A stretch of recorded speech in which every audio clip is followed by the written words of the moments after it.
أحمد المنصور الذهبي، قالوا له ليش ما تحارب الأتراك؟ راح كذب على الرسول وألف حديث وقال جدي رسول الله يقول اتركوا الأتراك ما تركوكم.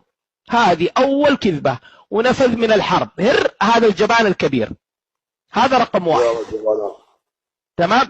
السلطان عبد الحفيظ، تمام، جت فرنسا بتستعمره، ما حاربوا زي الجزائريين، لا راح يجري جاب ورقة، يلا يلا يلا يا جنرال يوطي وقع.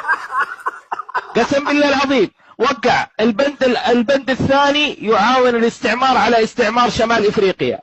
البند الثالث ما يستلف من الدول دون اذن فرنسا، تعودوا انه يستلف من كل مكان وما يسددهم، من بقاله لبقاله، من بقاله لبقاله ما يسدد.